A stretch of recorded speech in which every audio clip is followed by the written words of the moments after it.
we're live now and you're the host. Okay, thank you.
Thanks, Joe, and I appreciate you coming in a little bit earlier. That was good. I was just running a little late because I was in a meeting, so.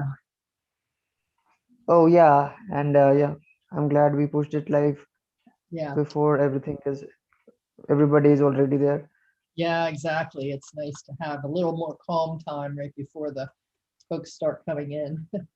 Yeah, I have started live streaming from today only by myself. Oh, okay, So it's good. We won't need anybody else to like any other person to live stream. I'll be teeing and I'll be pushing it also from okay. now onwards. Well, that's great. That'll work out well too. It gets less confusing that way with fewer people. Yeah, exactly. There are two. Otherwise, there would be two people coming, one for pushing it live and other one for teeing, right? Confusing for you. Yes. And you can feel free to interrupt me anytime with a comment that a learner has, even if they're just making a suggestion. I like to hear those too. So that's fine. You can feel free to interrupt me. I know that doesn't come naturally, but I'm okay with that because we try to have conversations in these classes. So you would fit in very nicely that Yeah, I will surely do if it's necessary. way. Okay. Otherwise, I'll DM you any question that pops up in the chat box. If it's Okay. important, I'll interrupt you in between. Okay. And yeah, I see you making blended soups this Yeah. time as well. Blended soup. And we're going to make, I have several that I'll show, but we're going to make cream of broccoli with gouda, smoked gouda cheese today. So we're actually, Yeah, that sound good. sounds Sounds good. good. Yeah, I live in India, but we don't have we don't buy all those cheese. We usually have cheese slices and everything. What cheese you were saying it is? It's smoked gouda cheese. Gouda cheese. Gouda. Okay. I don't even know we have it in the market here. Maybe not. Maybe not. Yeah. Yeah, I know that your foods don't have as much, have a lot of So cheese. we have it. What do you call it? The yellow cheese? What do you call it? The yellow cheese? What we have is cheddar. The yellow one? Yeah, well, that's one. Some cheddar is yellow. Yeah, we get slices of that. I don't know Or, what or it's called. American cheese. Sometimes you have American cheese that's white or yellow. That's not really a cheese. It's a cheese food. It's kind of processed and not really.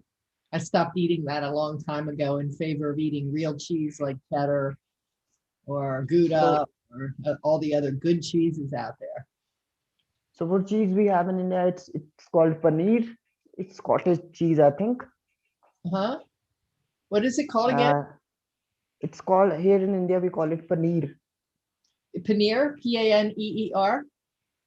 Yeah, right. Yeah, I thought I'd heard of that. I think I've had it in an Indian restaurant that I've been to here. So I'd like to Yeah, know so more about Indian food. We'd like to have some people coming on as soon as I can find some people who would like to cook Indian food. I would like to have them on as a guest. I think that would be wonderful. yeah, Indian food is delicious. Yes, so much variety between So Indian much. Yeah. food and Thai food. I like all those different cuisines. Me too, me too. I would like to actually go on a food tour. Me too, with the Rick Steves. Yeah. Hey, here comes everyone. Hi, Mary. Hello, Carol Sue. Welcome back. Hey there, how are you? Well, thank you. Thank you. Hey, Anna. Hi. Good morning. Hey, Sandra. Hi, hi, Mara.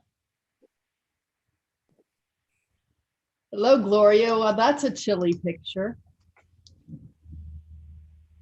Hey, Wendy. Welcome back.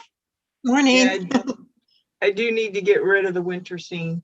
Yeah, we need some spring now. There's Betty. Hi there. Hello, Betty. Welcome back. Thank you.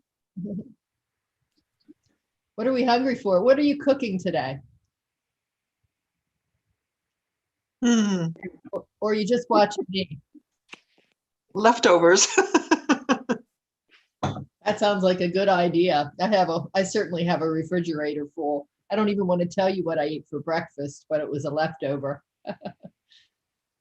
But I plan to go grocery shopping, or actually do online grocery shopping. So I have some things in mind, like Okay. fish. Oh, that sounds good.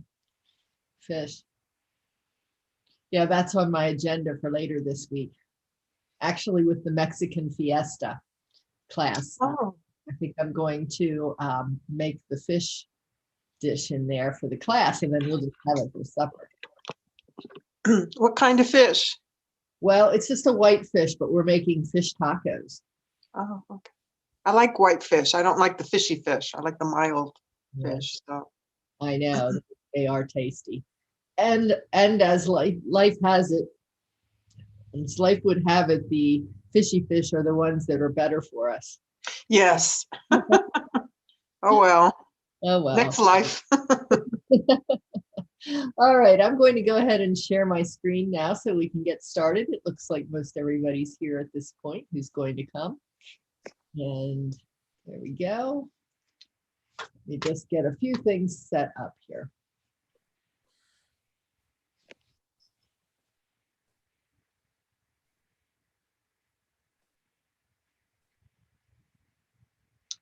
Okay.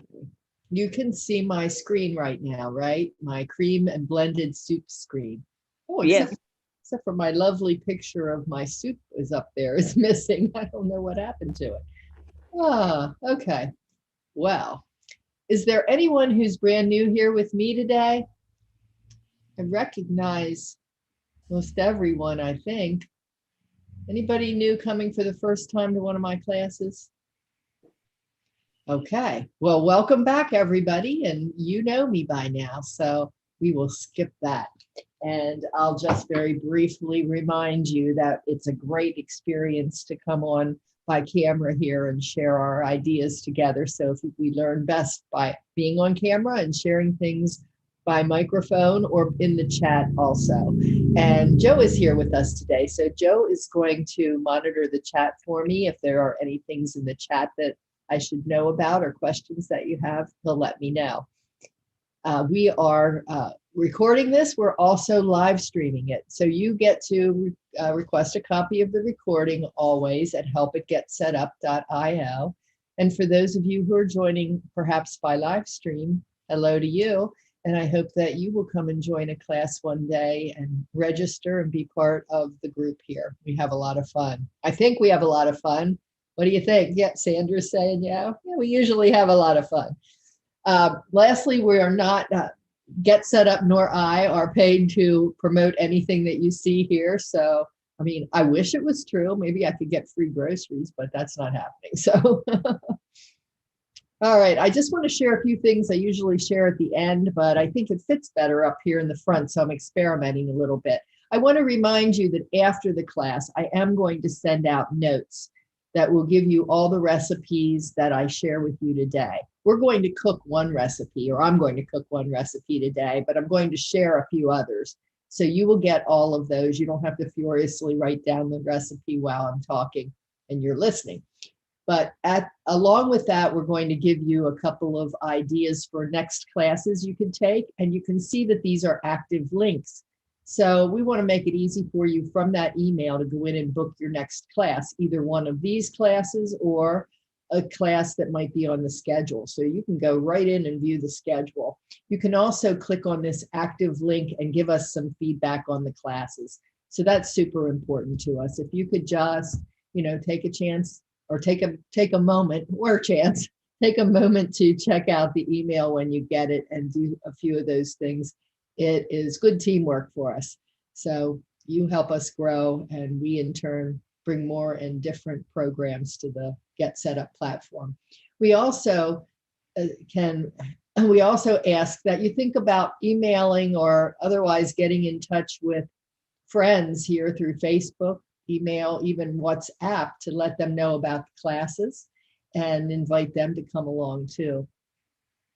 And you can also do that when you register for a class. So if you register for a class and want to invite a friend to come along with you, it couldn't be easier. Just by clicking here, you can send any of this information. This is where Facebook, WhatsApp, and email comes into play.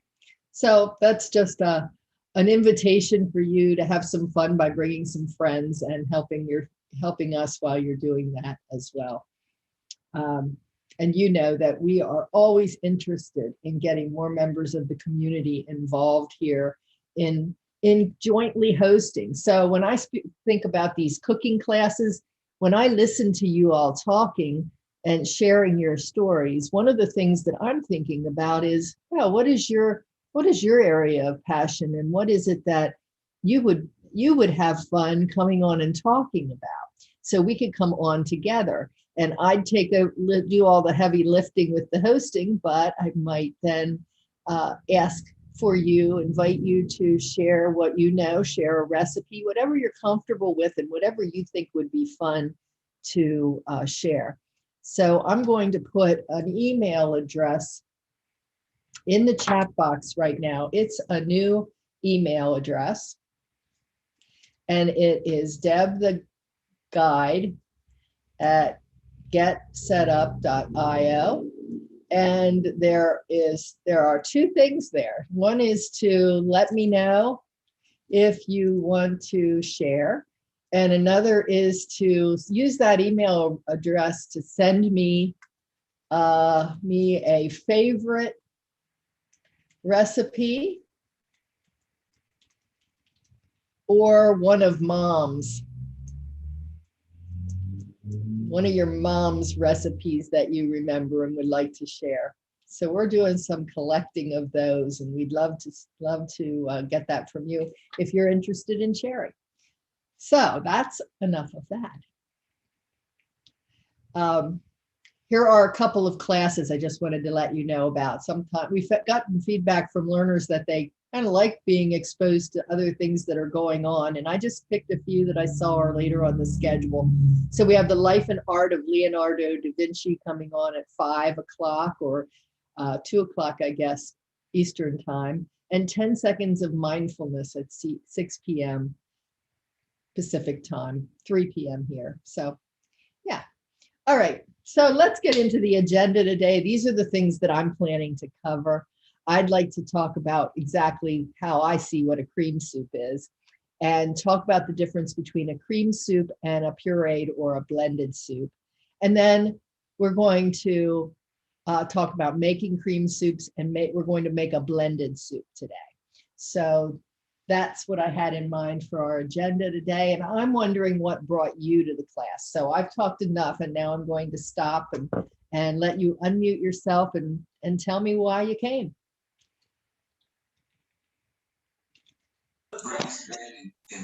The recipes, of course, and then trying new cream soups. Thank you, Sandra. Well, I am good I one. am taking a nosy there because the thing is I cannot use coconut taken in milk in anything because I'm allergic to it. And what I as a substitute, I wanted to know which is creamier, cashew milk or what's the other one, or oat milk, because I Mm, don't like soy and I don't like hemp. okay, and you can't use almond, is that correct? I can use almond, but I can use almond, but I've never tried it in soups. Okay, okay. So I think that almond would work well, and I think oat would work. I like the creaminess of oat milk. So that's very good. I have not had cashew milk, so I cannot compare there, Carol Sue. Does anybody else have experience with cashew milk? No, but I have a question on the oat milk. The oat milk has an aftertaste. Would you be able to taste that in the soup? Depends on the soup, I guess. But this soup that I'm going to show you today, I think is pretty flavorful with the cheese that's in it and the other spices, so it may be fine. Just for fun, maybe the next time that I make it, I will give it a try with the oat milk. Let me just hang on here a second. Is the aftertaste a heavy aftertaste? Is it like the sweet and low that hangs in your mouth? Yeah, so not in my opinion. I like it because it didn't have an aftertaste to me, but that's where our individual differences are, I think, with our taste buds. We just have differences. How's the aftertaste for you, Sandra? It's a strong aftertaste to me. Okay, okay. So it could also, Almost bitter. oh, okay. Yeah, See, to me it is almost bitter. Yeah. so, and it can also have to do with brand as well. So we really do have to experiment with all of these things. And actually, as I'm looking at today's recipe and just reminding myself of the ingredients in there, we're not using any cream today.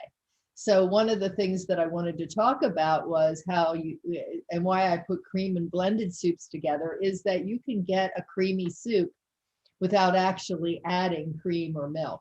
So one of the soups the soup that I show you today does not have any milk in it. It has only chicken broth. And you could use veggie broth. Okay. Anybody else want to share what brought them today? Just recipes. Okay. So creamed soups, this is the way that I look at cream soups. They can be either pureed or not. And they can be a puree of vegetables, meat, fish, or poultry, thickened with a roux. That is some flour in there that is going to create a creaminess, a thickness, or other kinds of thickening agents. There are other things available. We aren't going to get into those today, but roux is a pretty traditional, typical thing that is used, a little flour, plus milk and or cream. So a cream soup does literally have milk or cream in it, or a milk or cream substitute. So just by way of definition for our purposes today. And you can puree it so it's completely creamy, or you can have a chunky cream soup. So this was one that I made last week. Was anybody here last week for this class at all? We made cream of mushroom soup. And I love this soup. And if it wouldn't have been that I've already made it 3 times now, I needed a break, I would make it again. So coming back at some point, whoops, we would talk about this soup again. But let's look at the recipe because I really love this. And I think you will too. This is a soup that it has chicken stock in it, and it does have heavy cream or half and half in it. And I'm going to click on the print version, see if we can get a better, there we go. This is a serving for 6. And what we're doing here is heating butter and oil in a large pot and sauteing the onion for 2 to 3 minutes until it gets soft. So then we add the garlic. So that's our aromatic. And we saute that for about a minute. Add the mushrooms in there, 2 teaspoons of thyme, and that is chopped thyme. So that's fresh thyme. So adding 2 teaspoons of fresh thyme is what goes in with the mushrooms at this point. I remember the first time I made this, I missed that step and I put the thyme in all at the end. So it didn't matter. It was okay, but it's nice to be able to put them in and get them to release their oils, or the oil with the mushrooms as you're cooking. And cook that for about 5 minutes. And then you're pouring in some wine. And that was dry red or a white wine. I used Chardonnay. That's what I had in the refrigerator, and allowed that to cook for another few minutes. And then when that started to get dried up, you don't want it to be too liquidy in there because you're going to add flour next. And if you add the flour and there's too much liquid, what will happen to your flour? What happens to your flour when you put just flour in broth and try to make gravy? Clumpy. It gets gummy. Lumpy. Yeah. So you more or less are deglazing the pan here with the wine, and you want that wine, that liquid, to mostly get integrated with the mushrooms before you put the flour on. So you sprinkle the mushrooms with flour and cook it for another couple of minutes, and then you add the stock and bring it to a boil. And once it boils, bring it back down to a simmer, season it with salt and pepper, and some crumbled bouillon cubes if you would like to do that. I use something called Better Than Bouillon. Has anybody ever used that? It comes in a jar. Let me get that for you. I just think the ingredients are a little bit better, and I don't overuse it. Oh my goodness, you should see this. Deb, they do make the low sodium version of Better Than Bouillon. Yes, if you can find one. And oh, there it is. Had to put it in the door. I'm running out of space. This one is not that case. So well, it says 50% less sodium than our organic roasted beef base. So yes, it is. It is reduced sodium. I think that's why I bought it, and I've had it for quite some time. It looks like a brown paste. So you don't use a lot of it. So if you're using in this recipe, it calls for 2 bouillon cubes. I'd probably use maybe 2 teaspoons in the whole soup recipe. I think the flavor is better than the bouillons too. Better in this. Yeah. I think You got Doritos?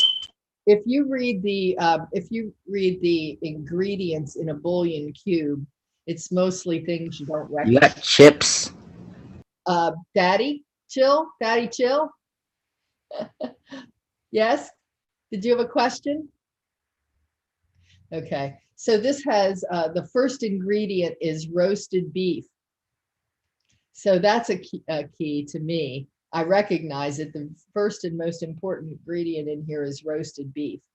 And then it does have some other things in. It does have a 1 sugar in a teaspoon, or less than 1, and 350 milligrams of sodium.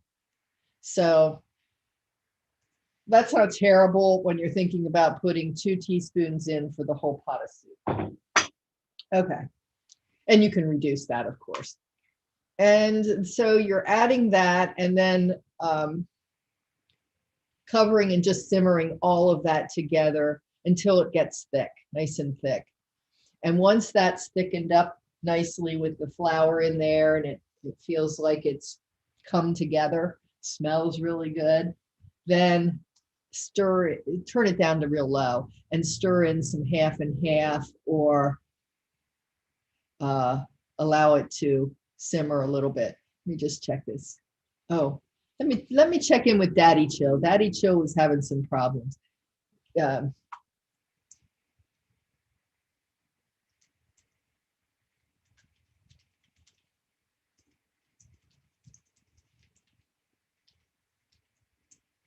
There.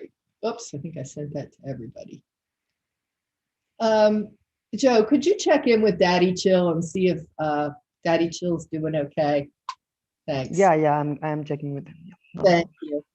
Deb, excuse me, I have a question. Could we use low fat or non-fat milk? I know it's probably not going to be as rich, but any thoughts on that? Absolutely, you can. In fact, I used milk. I didn't use cream, so I used milk. I call that my everyday soup, you know. And then if I'm going to make a special, maybe I want a really special one to put out and want it to be extra creamy for a company or something, then I might go all the way and add some heavy cream. Sometimes I do half and half and half and half milk if I want a little creamier. They do make skim evaporated milk, so you don't take and have all that fat, but you take and have a little bit of the richness. That's a great suggestion. I think you had mentioned that the other day, Carol Sue, about the evaporated milk. So that's another option. Yep. And I think these would also taste fine with the almond milk, or if you like the oat milk. I wouldn't spoil a container of a pot of soup. I'd try the oat milk first if you can get it, and just try it by itself and see if you like the taste of it by itself. And if you do, then it'll be okay for you in a milk. I think that's the best solution for this, because our tastes are so different, and it's hard to say. It's really hard to say. And at the end, then mix in the fresh parsley and the rest of that thyme. So now you've got the thyme kind of releasing its fragrance earlier on and mellowing into the soup base, but at the end you're mixing it in as a fresh herb, and you get a different, more intensive flavor then with that added at the end too. And then you just serve it, and it looks like this, and it's really delicious. It's cream, but it's not pureed. So it is a 5-star from 90 votes, and I give it a 5-star, and so do all my friends who've now had a chance to eat it. I've been giving it away. All right. And questions about the mushroom soup? Anybody think they'll try that one? I've made a lot of cream of mushroom soups because I don't like buying condensed, and I want to try to find something that I can use instead. And depending on the recipe, you could change up the seasonings here, but this is going to be my go-to mushroom soup recipe now. I was not really too thrilled with some of the others that I've tried. Okay, so pureed soups then are vegetables simmered in stock or water and then pureed. And when you use a fresh non-starchy vegetable as a primary ingredient, you usually add something else that is a starchy component, like maybe rice or potatoes. Those help to thicken the soup then when you blend it. So if you have a lot of leftover vegetables in your refrigerator, maybe you had roasted vegetables and they were not starchy vegetables, or maybe you did have some potatoes in there, you could blend all of that up, cook it in broth and blend it up and have a nice cream soup. And one of the things that I would say here is that this is a creamed or a pureed carrot soup. And I did include the recipe for you to try that. I thought it was very good. It could be a little more exciting in my opinion. It was very sweet. It was very tasty because the carrots were tasty. I wanted something a little bit more. It was very carroty. So I tried a little bit of curry powder in it, and you might try the same. Just what I do is take a little bit out of the finished soup, and then I add a little of that seasoning and see if I like it. So I like the curry, and another thing that might go nicely in here would be a little bit of nutmeg.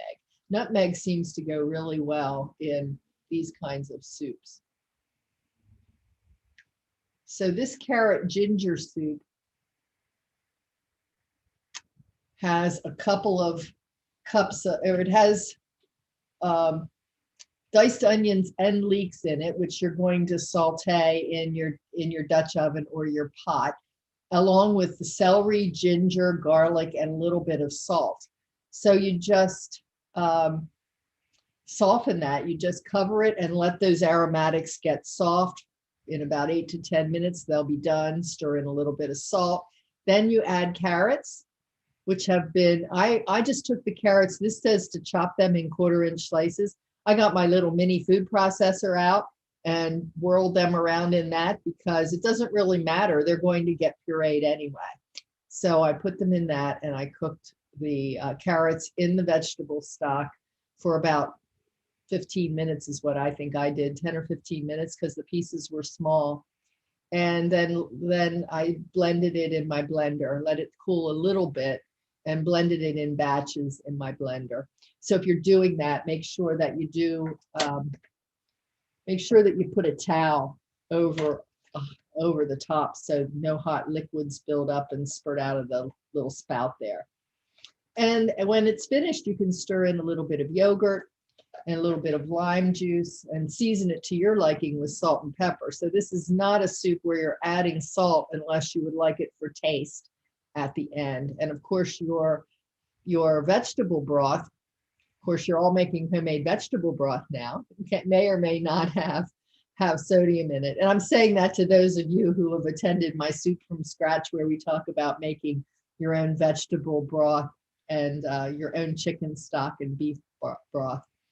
So that's another recipe that I would recommend. And what I think is about this is it's a little bit boring the way it looks. So you can dress it up. You can swirl your yogurt in there. You can put a few sprinkles of cilantro, fresh cilantro or parsley on there just to make it look a little more appealing. But here we are with the soup of the day that I want to make. And this is smoked gouda and broccoli soup. And I think we have time to get really into this. I'm going to stop my share so that you can watch what I'm doing. Myra, you're having internet problems. Just wanted to say something there. Are you okay, Myra?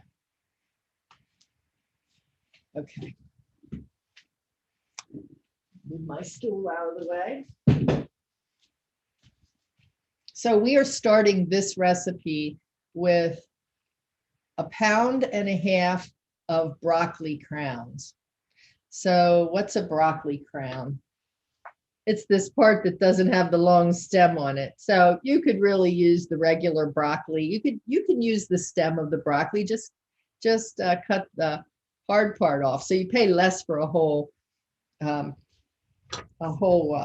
stalk of broccoli, and it's a perfect way. I don't know why this recipe says you should use broccoli crowns. So if I was making it, not going particularly to the instruction, I'd just buy the whole head and I'd weigh it sort of and use that. So one of the things that I was to do in this was to cut some florets, very small, 1.5 cups of very small florets. Can you see how small I've made those? And here's what's going to happen with these. They're going to be folded into the soup at the very end. So this is a pureed soup, but it's also got some bite to it. It's got some broccoli. Okay, so I am going to just rough chop this. This is the rest of it. I already chopped one of the crowns. And what I did was just to get those little crowns, I just cut all the way down and then just pulled them off like this. So this is just a rough chop. You don't really care how they look. Small is not bad because it's easier to blend then, I think. Cooks faster.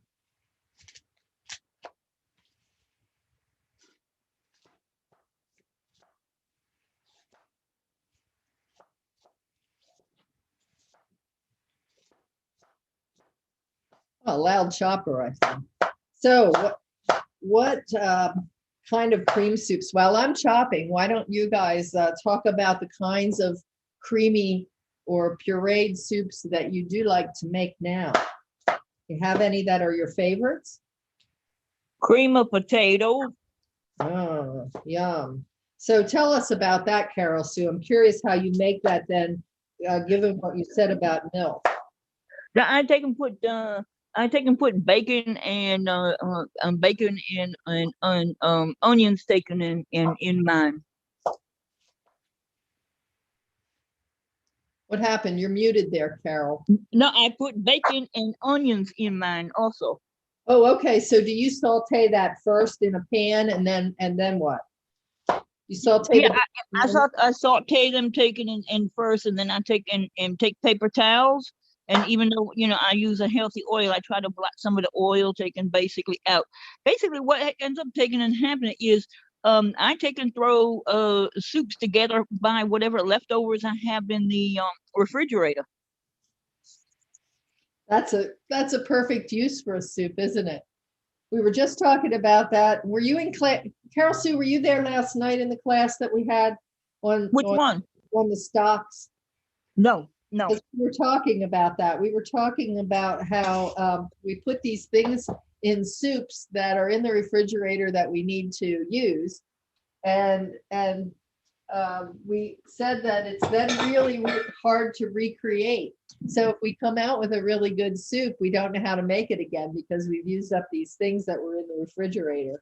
And, right. And I'm also taking for, like, if I go to Costco and I take and get one of the chickens there. The thing is make I usually get 4, maybe 5 meals if you want to take and consider that I use the carcass to take and make stock. Yes. Yes. So it comes out to take and be really taken in cheap. And also the other thing that is good too is cream of cauliflower taken in soup using a chicken stock base. Cream of cauliflower is wonderful, and you can add cheese to that as well. You could essentially follow this cream of broccoli soup and alter it with cauliflower. You could just use the same recipe. And what changes this soup up a lot also is the type of cheese that you use. So I think, are you familiar with what they make at Panera? Panera bread? I don't take, the only thing I like from Panera actually is their coffee, and that's it. I don't like any Panera's anything, soup or sandwiches or anything. I tried and tried and tried. I'm not a Panera fan. Well, lots of people say they love Panera's cream of broccoli soup. So they wanted to be able to recreate that. And I think this is so much better than that. So, but I wonder how much sodium is in that Panera taken in the Panera taken in a soup compared to yours. I'm pretty sure there's quite a bit. I'm pretty sure. So this is going to be a much healthier version of that. So what I'm doing now is I just put a tablespoon of oil in my stock pot over here. And I am about to add the onion, which we have here is about a cup of onion, just chopped. 1 cup of sweet onion we used here. So as soon as that heats up, I'm going to put that in. And in the meantime, I'm going to smash and peel a couple of cloves of garlic. So I think, did anybody see me use this handy dandy thing? Anybody have one of these? So this is what you can use to peel your garlic. I buy the lots of times, or I grow the elephant garlic, the ones that have the big cloves, because I find those little cloves sometimes a little tedious. But I also plant the regular, this kind, and that's hard neck. And then I get cloves that are just kind of small. And because this called for 2, and I'm looking at the size of my cloves, I thought, I think I'll add 3 because I like garlic. And so this is really nice to take the shells off the garlic. And all I do is put them down into the tube. It's just a little rubbery thing, and roll it.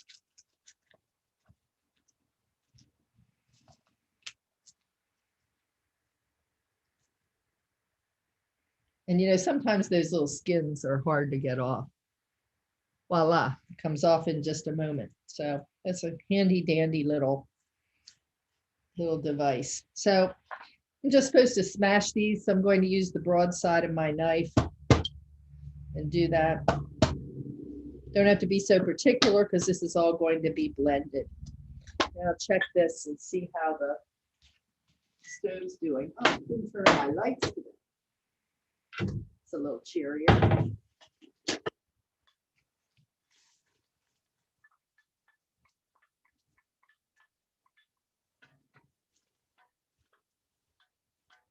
know you can't see this, but it's onions in the pot.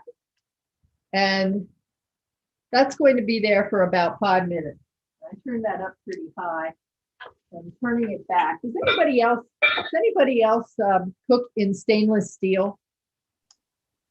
Yeah. You like your stainless steel? Yeah. What else? What do the rest of you cook in?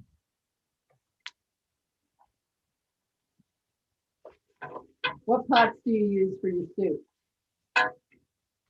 I have enamel coated pans. Enamel? How does that work for heat conduction and sticking and that sort of thing? And I don't take and really take and like it. And the only thing is really taking good for it. The set was given to me, so I cannot complain because I have stuff to take and cook in. But the only thing I like the enamel coated for is what do you call it? To make eggs taken in, and then I take and have an enamel coated Dutch oven. I take and basically like that because I can go from stove top to oven. Okay. Yeah, so it is good for that. That's the same way with the stainless steel, right, Sandra? We can put our stainless steel right in the oven too, and that's kind of nice. What do the rest of you use? Yeah, go ahead. Wendy, do you have your hand? Oh, I thought you had your hand up there. Anybody else want to share what you cook? What do you cook in? I'm curious to know whether you have pots and pans that you really love. I cook with my mother's stainless steel. She must have bought in the 50s, and after she passed away, there was no way I was going to throw out. I enjoy using those stainless steel pans, and I mean, I have some that I've bought since, but there's nothing like cooking out of mom's cooking equipment. Yeah, does anybody else do that? Cook with their mom's pans? No, I don't have any of my mom's things, so she's still here. So Oh, what she has, she's still yeah, she still have, yeah. But what I find is hard to keep it clean. I get the brown spot, so I'm steady trying to keep it clean. So any tips in the inside and outside? Yeah, any tips? Mine is so I haven't done anything special with it lately, but I think it looks pretty good. And it's if you do some kind of acid in there, tomato cleans stainless steel pretty nicely. And I also use I don't worry about scouring it, so that's okay. I don't have to worry about having a coating on there that I'm going to take off. And I also make sure that when I have brown bits that are hard to get off, then I put it on the stove with hot water on it and cook it a little bit. Do you do that to loosen everything up? So I haven't had any problems with getting them to clean up pretty well. So the brown spots, though, is what you have. Does anybody else have ideas for cleaning pots and pans? I've tried and used the magic eraser, and they work pretty good in there. Oh, hey, that's a great idea. I'm adding the garlic. I'll have to try that. Yeah, try the magic eraser.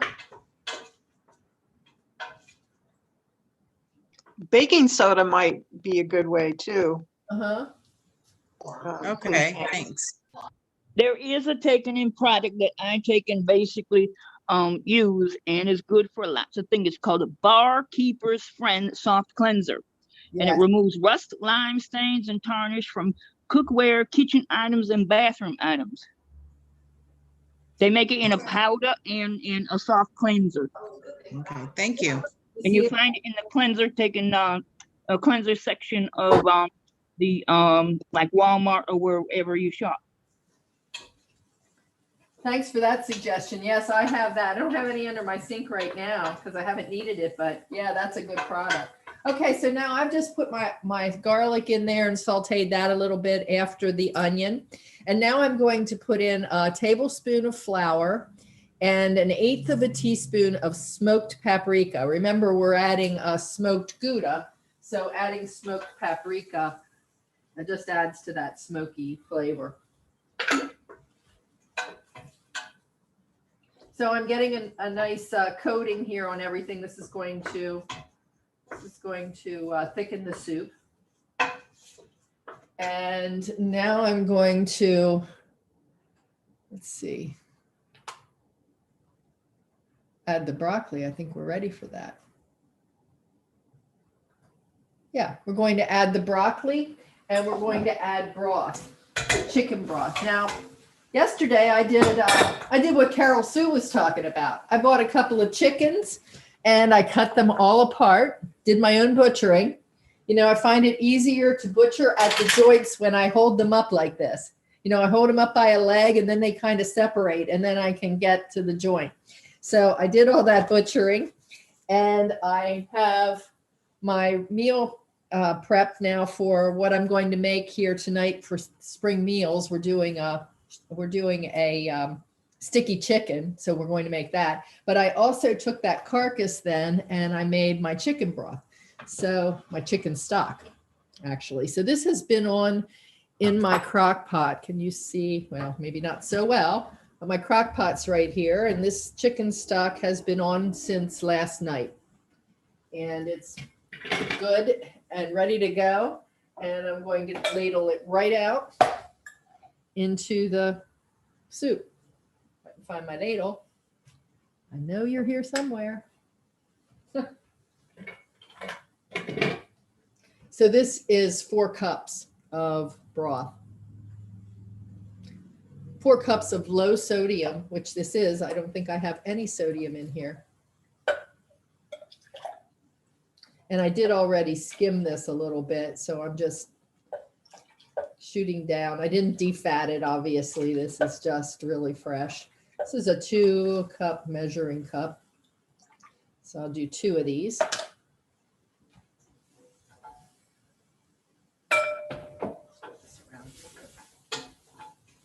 Smells good.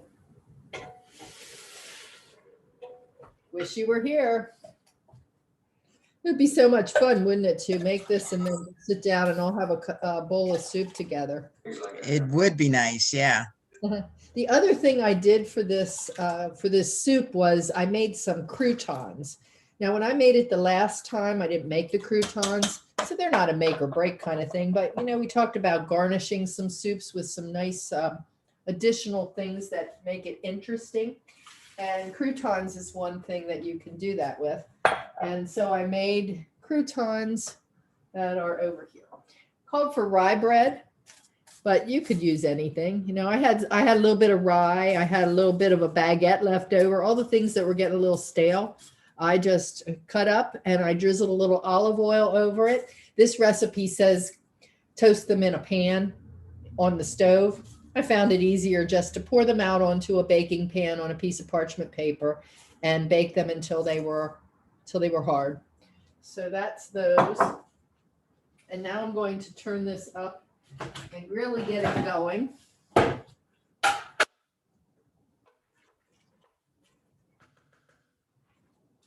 This is going to take about 8 to 10 minutes. So I'm going to do that. I'm going to say, Alexa.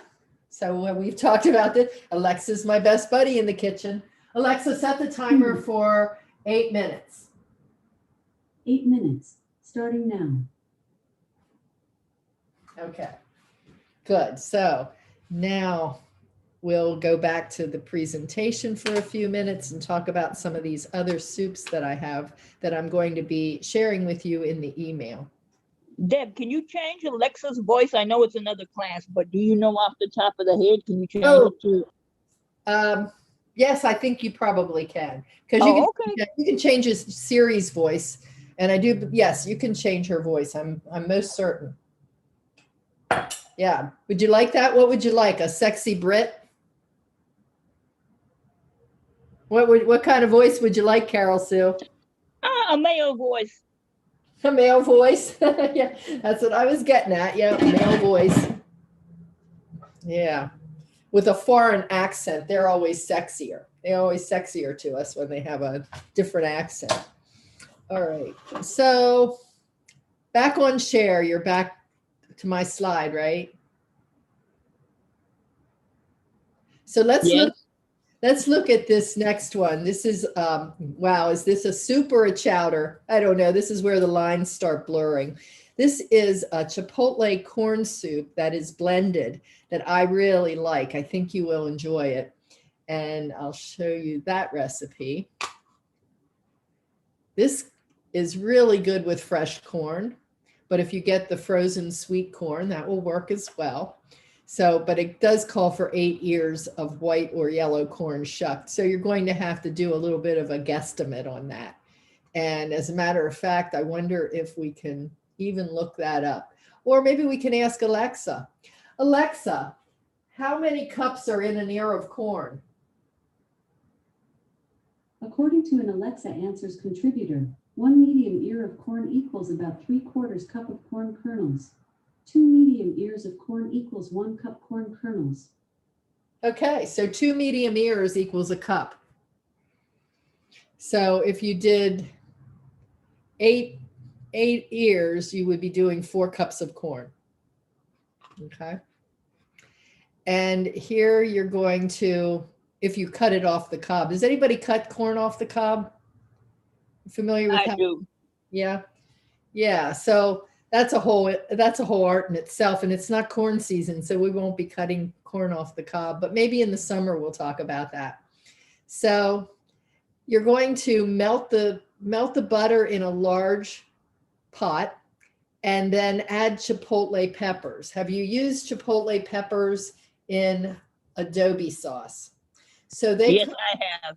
Okay, so they come in a can, and I'm going to just show you what that looks like. And they are very, very hot. And what do you do, Carol Sue, with that whole can of chilies when you use the one little bit of chili out of that you need for the recipe? Well, I taken and I always take and save jars taken from if I take and get something in a jar like spaghetti sauce, if you will, and I put them taken basically in there, and I pour the sauce and the chilies taken in there, and and the other thing which is true, which you said, is a little goes a long way. So if you're not familiar with those peppers, start off small. Next time you can build up. Yeah, I think that one of the things that surprised me when I first used them is that I opened this can and they were in this thick adobo sauce, and it was hard to separate the chili from the sauce. You just got a lot of sauce and a little bit of chili. And when I used that little bit, I then took the rest of the can and I put it out in individual, as much as I could, like maybe tablespoon amounts, and I froze it on parchment paper or wax paper in the freezer. And when it was frozen, then I bagged it up. So then I had 1 tablespoon portions that I could pull out. I've been working on the same can of chilies for a year. So you can really keep them. They stay really well, and a little does go a long way. So yeah, Carol Sue, I agree with you totally on that. So that's adobo chilies, and you're just going to use a little bit of that. I think up here in the recipe it says 1/2 teaspoon. So you might even freeze in smaller quantities rather than a tablespoon if that's what it's calling for. I didn't know at the time, so I end up actually breaking them off and throwing them back in the bag when I use them. This recipe does call for some scallions and 1.5 cups of whole milk and 1.5 cups of water. So when you melt the butter, you put in the chipotles, a little bit of salt, a little bit of pepper, and about 2/3 of the scallions. You're using the rest of the scallions as a little garnish on top when you eat the soup.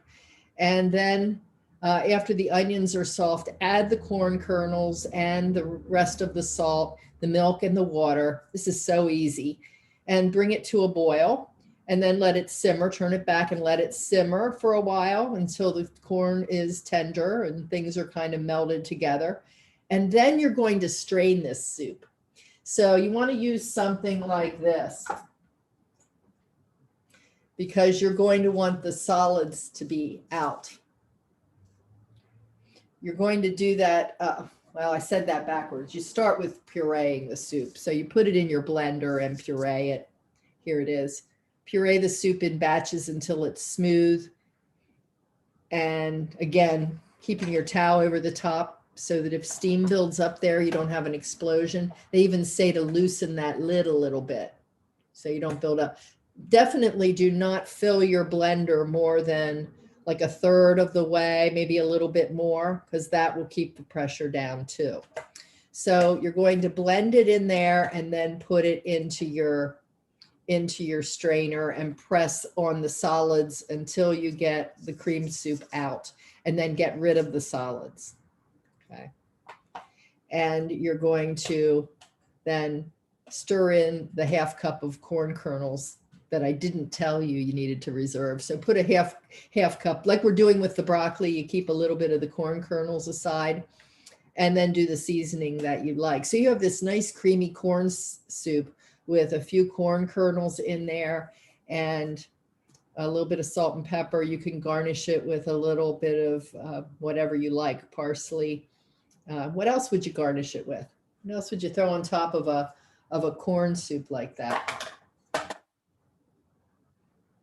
Ah, the rest of the scallions. We saved some scallions. We divided those, remember?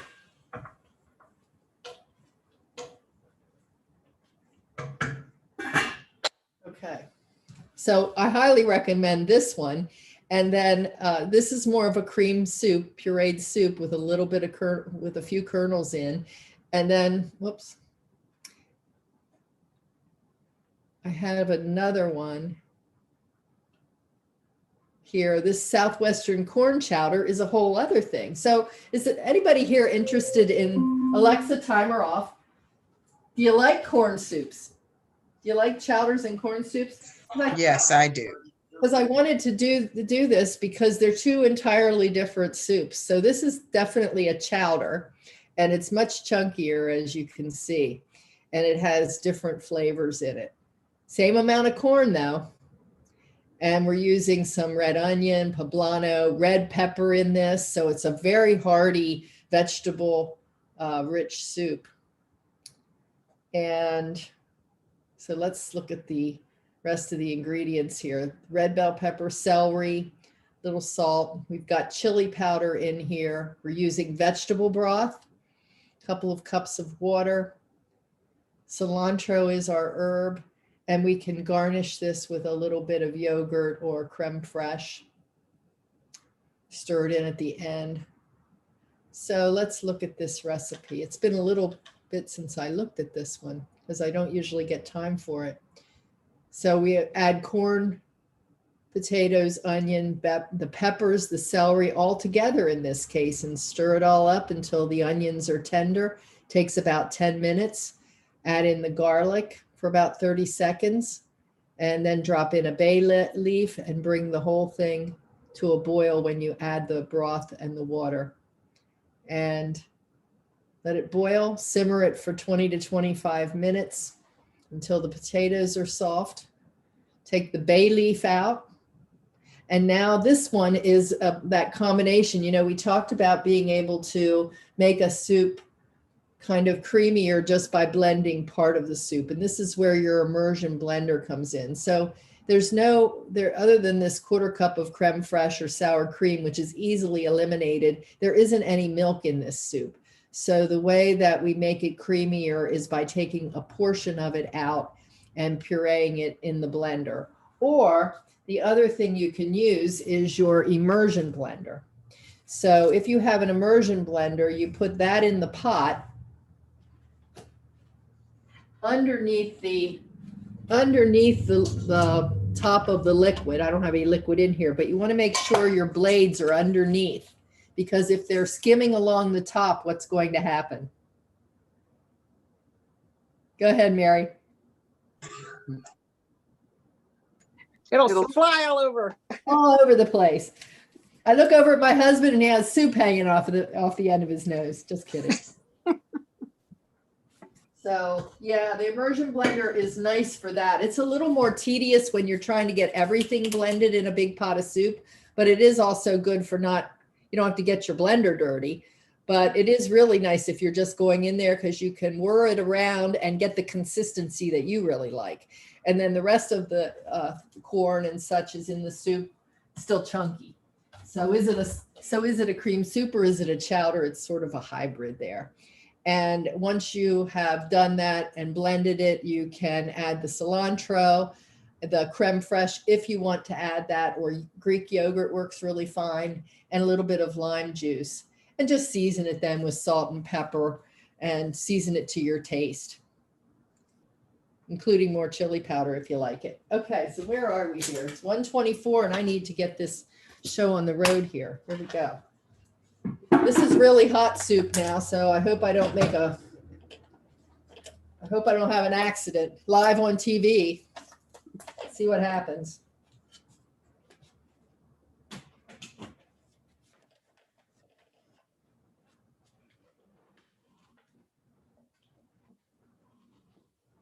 So to be careful with this, I'm just going to really do a small amount at a time. Here's what we've got so far. You see it? The broth is there toward the top there. Okay, so doesn't look that great in there right now. Just looks like a bunch of cooked broccoli.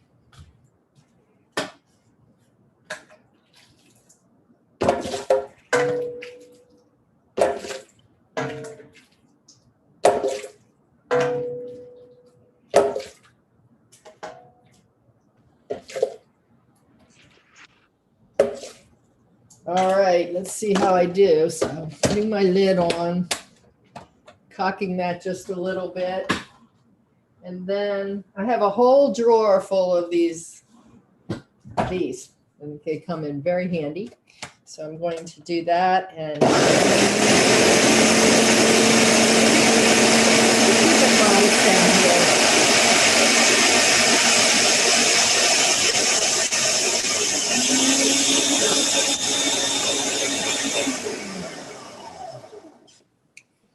Okay, so that's batch number one. It looks like I have a second one in here.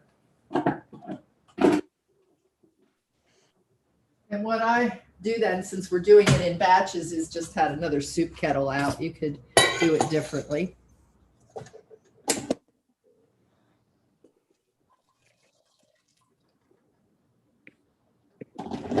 Now it's starting to look like cream of broccoli soup, right? Mm-hmm.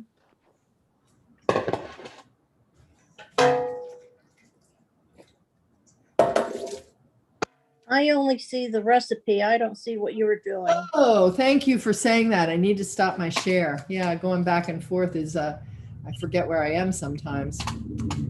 Now, let's try that again. See it? Is that better? Yes. Fantastic.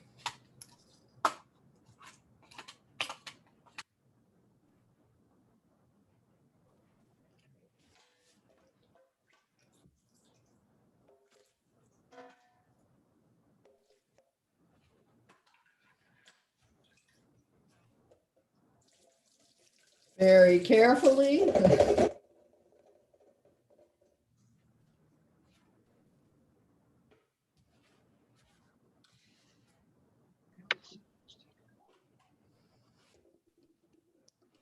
So what I'm going to do after I'm done blending this now is put it back on the stove.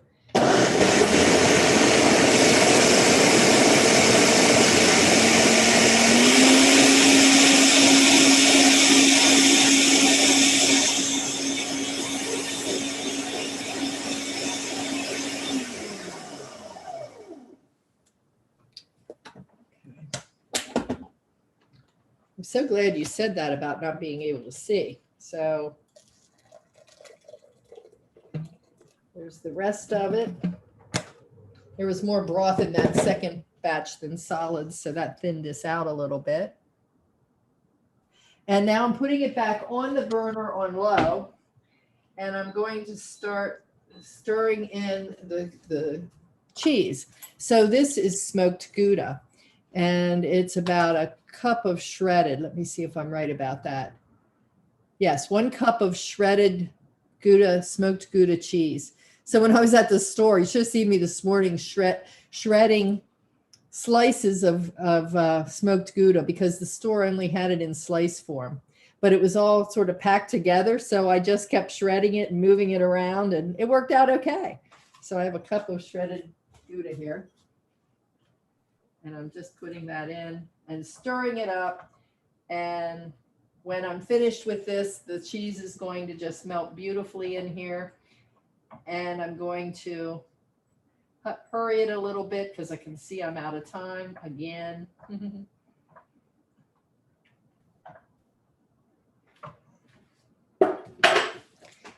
And I'm going to stir in, if I want to, a little bit of vinegar. I don't know if I'll need that. And then I'm going to garnish it with those croutons. So I'm going to share, just share for the end here of our session, and then I'll come back and show you the finished result. So the cheese is going to thicken it up a little? The cheese, it is a bit thick soup. Yes, it thickens it a little bit. Let's see. I have to let it melt here. I am hurrying it a little. I would have ordinarily put in a little bit more, or a little bit at a time. So I hope it's going to be okay. Add a little cheese until it melts, and then add more. And then I'm going to stir in the rest of those florets.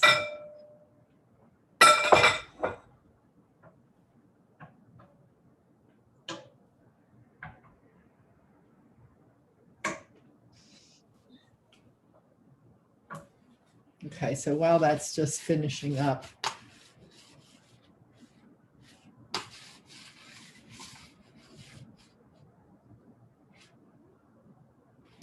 we covered a lot. We covered a lot of recipes. We did make this cream of broccoli. So first time on the air doing this. Thanks for being patient about that. Everything's a first. And I think you'll enjoy this soup. I am going to stir in this broccoli now. The cheese could be a little bit more melted, but when you have time, you'll be able to melt your cheese.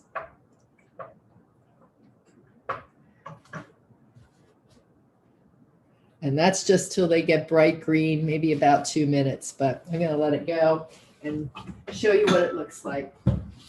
I'll pour it back in and finish it.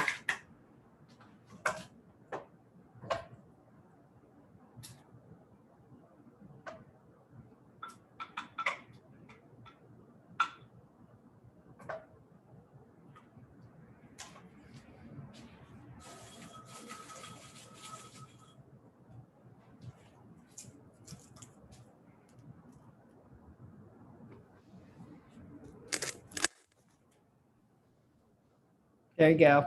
So, I'm pouring it on the counter. So let me give it a try, see what I think.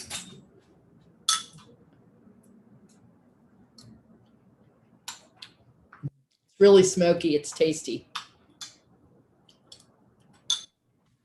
I think you'll enjoy it. So thank you for coming to this class and walking through with me as we made cream of broccoli with smoked Gouda. Come back. We're doing spring meals. We're going to do sticky chicken. I'm going to start that ahead of time so that it'll be finished during the class. And we'll also have Mexican fiesta tomorrow. So appreciate you coming and look forward to seeing you in a next class and bringing your friend. And don't forget to send those recipes. Don't forget to send that to Deb, the guide at getsetup.io. I'd love to hear from you. Do we have any final questions or comments before you go? I always enjoy your classes. They're always a springboard for other recipes for me. Oh, that's great to know, Carol. Yes, so much. I enjoy your classes too, Deb. Thank you very much. I appreciate that so much. And thank you, Wendy. Thank you. This was fun. Oh, good. Well, give me your ideas. I'm always looking for that. So your feedback is super important. I shouldn't tell you this, but after class, I always run over and look at I can see all the feedback that comes back in. And I always go back and look to see what do people say and do they like it or what else do they want me to do? So I'll be there looking. Thank you so much and see you next time. Thanks for being part of Get Set Up. You're cooking, you have a program tomorrow morning, right? On meringue, is that right? I do. That should be interesting. I hope to be there because Okay, I've never made meringue and that's something I've always wanted to learn. So, okay, well, we're going to take it. There's a lot to know, so we're going to take baby steps tomorrow. And awesome. I mean, it's easy to make, but then there's also a lot to know. And I'm also doing at 3:00 the Mother's Day make ahead brunch. That's not going to be in the kitchen though, but I have some ideas for some easy make ahead dishes if you are doing anything for Mother's Day and you have to be the cook. So anyway, I'll see you in a class in the future. Take care. Have a good rest of your day. Have a great day. Bye-bye. You. Bye, Bye. everybody.